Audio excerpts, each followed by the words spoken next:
How to develop your mental strength.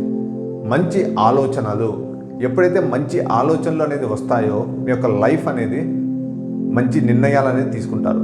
ఎప్పుడైతే మీరు మంచి నిర్ణయాలు తీసుకుంటారో అప్పుడు మీ యొక్క లైఫ్ అనేది బ్రైట్గా ఉంటుంది. First one, thoughts. మీ ఆలోచనలు కంట్రోల్ చేసుకోవాలి అంటే ప్రతిరోజు మెడిటేషన్ అండ్ బ్రీతింగ్ ఎక్సర్సైజెస్ అనేది చేయాలి మిత్రమా. ఇలా చేయడం వల్ల సైంటిఫిక్గా కూడా ప్రూవ్ అయింది వారి యొక్క థాట్స్ అనేటివి కంట్రోల్లోకి వచ్చినాయని చెప్పి. సెకండ్ వన్, మీరు ఫేస్ చేస్తున్న ప్రాబ్లమ్స్ అన్నిటినీ ఒక పేపర్ మీద రాసి ఆ యొక్క పేపర్ని కాల్ చేయండి, బర్న్ అనేది చేసేయండి. మీ కంట్రోల్లో లేని అన్నిటినీ పక్కన పెట్టేసేయండి.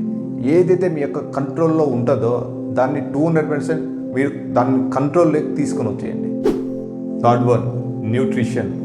మనం జంక్ ఫుడ్ తింటా మనకు మంచి ఆలోచనలు రావాలంటే ఎలా వస్తాయి? మనం జంక్ ఫుడ్ తిన్నప్పుడు మన ఆలోచనలు కూడా జంక్గానే ఉంటాయి. ఎప్పుడైతే మనం శరీరానికి అవసరమైన బాడీని హీల్ చేసే ఫుడ్ తీసుకుంటామో అప్పుడు మన థాట్స్ కూడా మంచిగానే ఉంటాయి మిత్రమా. Please maintain the diet also, good nutrition. Friends, myself Vadlareddy Manikanth. Please subscribe our YouTube channel. Jai Hind.